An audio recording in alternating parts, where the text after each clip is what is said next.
Dr. Rice, sugar-free rice, la la la la la la la. Dr. Rice, diabetic rice ని తినండి.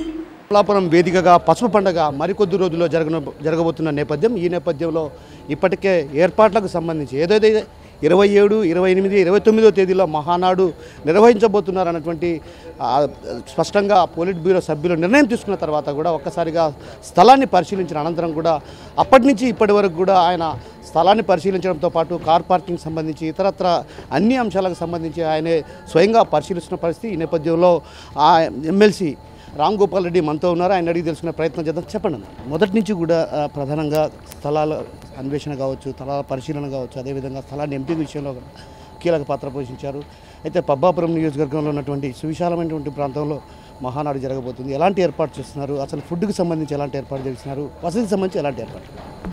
27, 28, 29 తారీఖులలో 43వ Telugu Desam party Mahanadu మహోత్సవాలు కడప పట్టణంలో జరుగుతున్నాయి. దీనికి సంబంధించి ఏర్పాట్లన్నీ కూడా దాదాపుగా పూర్తి కావడం జరిగింది.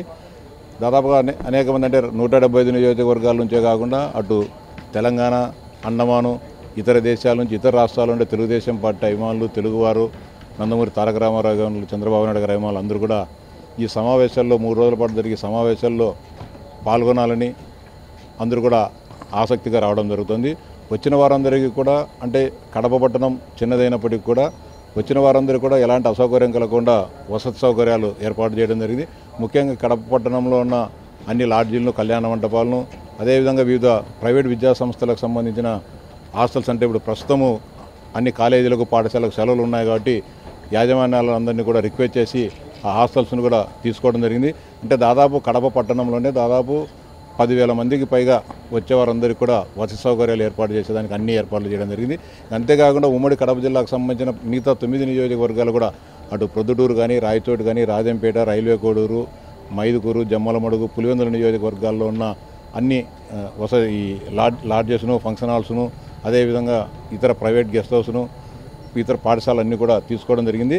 దాదాపు 30,000 మంది 27, 28 తారీఖులలో 30,000 మంది ఆహ్వానితులు కానీ, పార్టీ కార్యకర్తలు ఇతర ప్రాంతాల నుంచి వచ్చినా కూడా వాళ్ళందరికీ ఎలాంటి ఇబ్బంది లేకోకుండా వసతి సౌకర్యాలు పూర్తి స్థాయిలో కల్పించేదానికి మేమంతా సిద్ధంగా ఉన్నాం.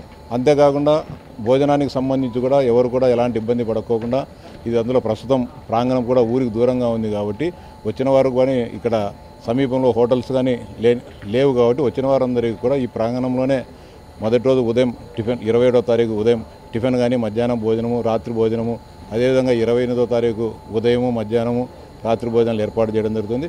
29వ తారీఖున దాదాపు బహిరంగ సభకు 5 లక్షల మంది వస్తారని చెప్పి మేము అంచనా వేస్తున్నాం. 5 లక్షలు కూడా దాటే అవకాశాలు మాకు వచ్చే ప్రస్తుతం వస్తున్న సమాచారం ప్రకారం తెలుస్తున్నాయి. వారందరికీ కూడా ఉదయం నుంచి కూడా ఇదే ప్రాంగణంలోనే భోజన ఏర్పాట్లు చేయడం జరుగుతుంది. ఉదయం 10 గంటల నుంచి సాయంత్రం అంటే సభ ప్రారంభమయ్యే 3 గంటల వరకు ఇక్కడ భోజనాలు ఏర్పాటు చేయడం జరుగుతుంది. అంతేకాకుండా ఏదైతే ఈ కడప పట్టణానికి వచ్చేదానికి 5 ప్రధాన రహదారులు ఉన్నాయి. అంటే ఈ 175 నియోజకవర్గాల నుంచి కానీ, తెలంగాణ నుంచి కానీ వచ్చేదానికి 5 ప్రధాన రహదారుల గురించి కార్యకర్తలు కానీ, నాయకులు రావడం జరిగింది. వారందరూ కూడా వచ్చి ఈ సమావేశంలో పాల్గొని బహిరంగ సమావేశం పూర్తయిన తర్వాత వెళ్ళే సమయంలో అటు రాయచోటి రోడ్డులో, అదేవిధంగా తిరుపతికి సంబంధించిన రోడ్డులో రిమ్స్ దగ్గర, రిమ్స్ రింగ్ రోడ్లో, అదేవిధంగా పులివెందుల ఆ రూట్లో పోయే పులివెందుల వాళ్ళు కానీ, కమలాపురం వాళ్ళు కానీ, అనంతపురం జిల్లా లేకుంటే హిందూపురం పార్లమెంటుకు సంబంధించిన వారందరికీ కూడా యోగ వేమనకు వెనుకపక్క ఏర్పాట్లు చేయడం జరుగుతుంది. అదేవిధంగా కమలాపురం రోడ్లో కూడా ఎయిర్పోర్ట్ తర్వాత ఏర్పాట్లు చేయడం జరుగుతుంది. అదేవిధంగా మైదుకూరు రోడ్డుకు సంబంధించి ఈ కాజీపేట వద్ద గల బీరం శ్రీధర్ రెడ్డి ప్రాంగణానికి సంబంధించిన ఆ మైదానం రోడ్డు కానుకొనింది. ఆ యాజమాన్యాన్ని కూడా రిక్వెస్ట్ చేయడం జరిగింది. వాళ్ళు కూడా వాడుకోని చెప్పారు. ఆ 5 ప్రాంతాల్లో ఇక్కడ నుంచి 29వ తేదీ రాత్రి బహిరంగ సభ పూర్తయిన తర్వాత పోయే వాళ్ళందరికీ కూడా భోజన ఏర్పాటు చేయడానికి పూర్తిగా. అంతేకాకుండా కడప పట్టణానికి ఉండేవారు కానీ, లేకపోతే ఇతర ప్రాంతాల నుండి తెలుగుదేశం పార్టీ నాయకులు గారు మీద దూర ప్రాంతం నుంచే మా తెలుగుదేశం పార్టీ అభిమానులు, నాయకులు, కార్యకర్తలు కూడా ఎలాంటి ఇబ్బంది లేకుండా వారి స్థాయిలో ప్రతి ఒక్కరు కూడా ఆతిథ్యం ఇచ్చేదానికి అందరూ సిద్ధంగా ఉన్నారు. ప్రధానంగా అతి తక్కువ సమయంలోనే ఇంత అంటే ఒక రకంగా మహానాడు వేదిక పసుపుమయంగా ఇప్పటికే కడప నగరం చూడొచ్చు, ప్రధాన కూడళ్ళు కూడా పసుపుమయంగా మారి అంటే అతి తక్కువ సమయంలోనే ఇంత శరవేగంగా పనులు నిర్వహించడానికి ప్రధాన కారణాలు ఏంటి? చేయాలని పట్టుదల ఉంటే ఖచ్చితంగా ఏ పనులు అయినా కానీ పూర్తి అవుతాయనే దానికి ఇదే కారణం. ఖచ్చితంగా కడపలో ఏ రోజైతే మహానాడు పెట్టాలని నిర్ణయించుకున్నారో మేమందరం కూడా ఒక రూట్ మ్యాప్ ఏర్పాటు చేసుకోవడం జరిగింది. అంటే ఏ క్షణంలో ప్రకటించినా కూడా కడపలో అధికారికంగా ఎక్కడ ఏర్పాట్లు చేయాలని చెప్పే దాని విషయంలో కానీ 2-3 స్థలాలను ముందే ఐడెంటిఫై చేయడము, అదేవిధంగా ఏ విధంగా సుందరీకరణ చేయాలని చెప్పి అందరికీ కూడా ఒక ఆలోచన ఉంది. కాబట్టి ముందస్తుగానే అందరినీ కూడా అంటే జెండాలు ఎవరు కట్టాలా, లేకపోతే అలంకరణ ఎవరు చేయాలా, మిగతా పనులు ఎవరు చేయాలని దాని స్పష్టమైన ఒక ఆలోచన స్పష్టమైన ఉంది. కాబట్టి దాని ప్రకారము ఏర్పాట్లు చకచక పూర్తి కావడం జరిగింది. ఖచ్చితంగా నభూతో భవిష్యత్ అనే విధంగా కడపలో జరిగే ఈ మహానాడు తెలుగుదేశం పార్టీ చరిత్రలోనే నిలిచిపోతుందని చెప్పి మేము ఆశిస్తున్నాం.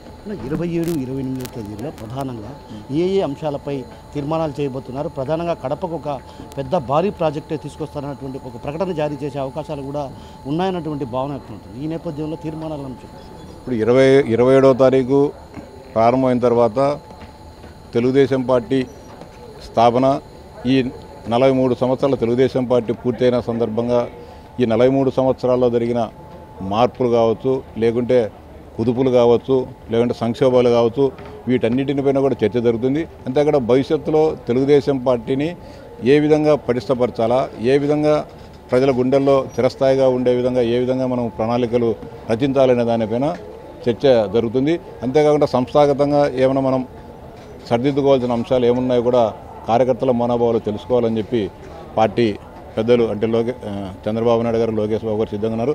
ఓపెన్గా అంటే ఈ రాష్ట్రంలో ఏం జరుగుతుంది, తెలుగుదేశం కార్యకర్తల పరిస్థితి, నాయకుల పరిస్థితి అనే దానిపైన వారి ఆలోచనలను పార్టీ పంచుకోవాలనే ఒక అంశానికి పార్టీ కూడా సిద్ధపడుతోంది.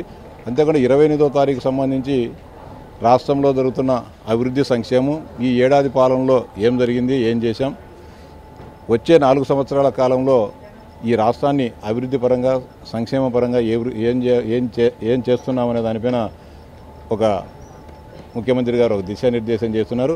అలాగే లోకేష్ బాబు గారు పాదయాత్ర సమయంలో రాయలసీమ అంతా పర్యటించిన తర్వాత అంటే కడప పట్టణంలో రాయలసీమ డిక్లరేషన్ అని చెప్పి ఒక చర్చా కార్యక్రమాన్ని పెట్టడం జరిగింది.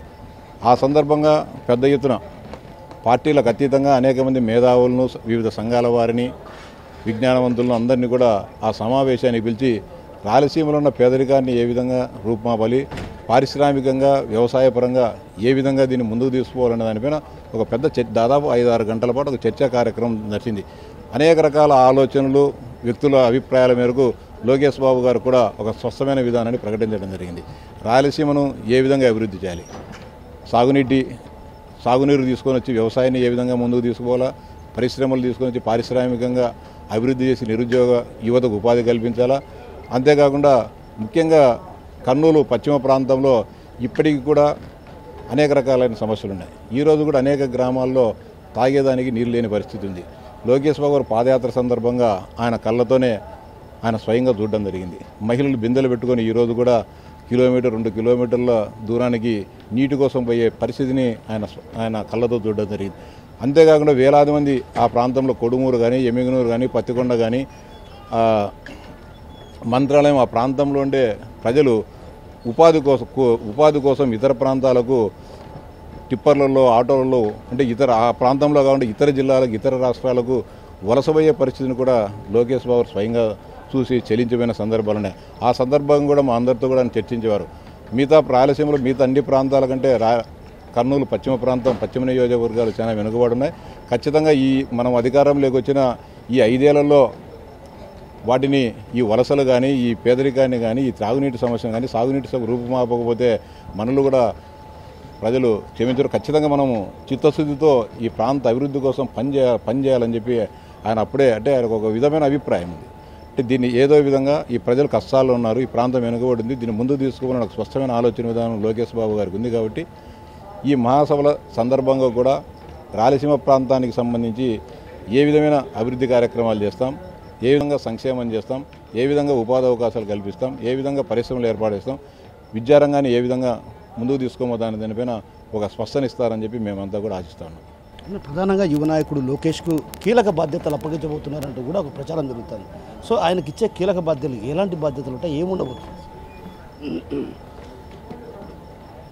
పార్టీ జాతీయ ప్రధాన కార్యదర్శిగా ఆయన ఉన్నారు. పార్టీ జాతీయ అధ్యక్షులుగా బాబు గారు ఉన్నారు. దాదాపుగా పార్టీలో అన్ని కీలక విషయాల్లో, కీలక నిర్ణయాలలో కానీ లోకేష్ గారు తన భుజాన మీద ఎత్తుకొనే అన్ని కార్యక్రమాలు చేస్తున్నారు. ఆ రోజు పార్టీ ప్రజలు అంటే ఇప్పుడు రకరకాల ఊహాగానాలు వస్తే నాకంత పెద్ద సమాచారం తెలియదు, కానీ ఆయనకు ఎంత పెద్ద బాధ్యత ఇచ్చినా కూడా ఆయన బ్రహ్మాండంగా తన భుజస్కంధాల మీద వేసుకొని వాటికి 100% న్యాయం చేయగల సమర్థుడు లోకేష్ బాబు గారు. ఇప్పటికే ఏదైతే చంద్రబాబు ప్రసంగం చాలా ఆసక్తికరంగా ఉండబోతుంది, ఈసారి కడప జిల్లాకు ప్రత్యేకించి వరాల జల్లులు కురిపించబోతారన్నటువంటి ప్రచారం కూడా జోరుగా సాగుతుంది. ఎందుకంటే ఇక్కడ ఈ మహానాడు కమలాపురం వేదిక అయింది. ఈ నేపథ్యంలో కడప జిల్లాలకు పెద్ద ఎత్తున నిధులు మంజూరు చేయడం కావచ్చు, అదేవిధంగా సాగునీటి ప్రాజెక్టుల అంశంలపైన కూడా ఆయన కొంత వరాలు కురిపించే అవకాశాలు లేకపోయినటువంటి భావన సర్వత్రా వినిపిస్తుంది. ఈ దీన్ని ఇటీవల ముఖ్యమంత్రి గారితో జరిగిన సమావేశంలో మేమంతా కూడా అడగడం జరిగింది. కడపలో మహానాడు జరుగుతోంది కాబట్టి కడప జిల్లాకు సంబంధించి ఒక పెద్ద ప్రాజెక్టును, అంటే ఇటు పరిశ్రమ కానీ లేకుంటే సాగునీటి ప్రాజెక్టులో ఏదో ఒకటి చిరస్థాయిగా గుర్తుండే విధంగా ఒకటి ప్రకటించమని చెప్పి ముఖ్యమంత్రి గారిని మేమంతా కూడా రిక్వెస్ట్ చేయడం జరిగింది. ఆయన కూడా పరిశీలిస్తామని చెప్పడం జరిగింది. మేమందరూ కూడా ఆశిస్తున్నాం కడప జిల్లాకు సంబంధించి ఏదో ఒక మంచి కార్యక్రమానికి గౌరవ ముఖ్యమంత్రి గారు శ్రీకారం చుడతారని చెప్పి మేము ఆశిస్తున్నాం. ప్రధానంగా వైసీపీకి సంబంధించినటువంటి నేతలు ఈరోజు ఉదయం ఏదైతే ఈ వైసీపీ జిల్లా అధ్యక్షుడు రవీంద్రనాథ్ రెడ్డి కావచ్చు, మాజీ డిప్యూటీ సీఎం అంజాద్ బాషా, అదేవిధంగా వైసీపీ నేతలంతా జాయింట్ కలెక్టర్ గారిని కలిశారు. కరోనా వచ్చింది, కరోనా వైరస్ విజృంభించే అవకాశాలున్నాయి, ఈ నేపథ్యంలో మహానాడు వాయిదా వేసుకోవాలంటూ కూడా అటు వాళ్ళకి వినతి పత్రాన్ని ఎలా చూడాలి అసలు ఈ అంశాన్ని? ఇప్పుడు ఏదో ఒకటి డిస్టర్బ్ చేయాలన్నా ఇంకోటో చేయాలనే ఆలోచన ఉన్నట్టుంది. అదంతా కరెక్ట్ కాదు. ఖచ్చితంగా కరోనా మేము కూడా గమనించడం జరిగింది. ఎక్కడ కూడా ఎలాంటి సిమ్టమ్స్ లేవని చెప్పి నిన్న కానీ పత్రికల్లో మీడియాలో రావడం జరిగింది. రిమ్స్ డాక్టర్లను కానీ డిఎంహెచ్ఓలను కానీ అడిగింది, ఎలాంటి కేసులు కానీ రాలేదని చెప్పి చెప్పడం జరిగింది. ఎలాంటి ఇబ్బందికరమైన పరిస్థితులు అయితే లేవు. ప్రధానంగా ఈ రేపు 2-3 రోజులు ఏదైతే మహానాడు రోజు కీలక నేతను అరెస్ట్ చేయబోతున్నారన్నటువంటి ప్రచారం కూడా జోరుగా సాగుతుంది. కీలక నేతలు ఏం అరెస్ట్ చేయాల్సిన అవసరం ఏముంది? వాళ్ళు వచ్చి దీన్ని ఏమన్నా అది తెలియదు. అది ప్రభుత్వం తీసుకునే నిర్ణయం, అది మనకు తెలియదు. దానికి ప్రభుత్వ పెద్దలే తెలుసు, అన్ని మనకు తెలియదు. సో మొత్తం మీద ఇక్కడ కమలాపురం వేదికగా జరగబోయే మహానాడులో కీలకమైనటువంటి తీర్మానాలు చేయబోతున్నారు. అదేవిధంగా కడపకు పెద్ద ఎత్తున భారీ ప్రాజెక్టులు కూడా రాబోతున్నాయి. ఆ విధంగా చంద్రబాబు ప్రకటన జారీ చేసే అవకాశాలు లేకపోయినటువంటి భావన మనతో పాటున్నటువంటి ఎమ్మెల్సీ రామ్ గోపాల్ రెడ్డి చెప్తున్నారు. కెమెరా హరితో కిషోర్, RTV కడప నుంచి. ఇండియా పాకిస్తాన్ తాజా అప్డేట్స్ కోసం డౌన్లోడ్ చేసుకోండి RTV లైవ్ యాప్.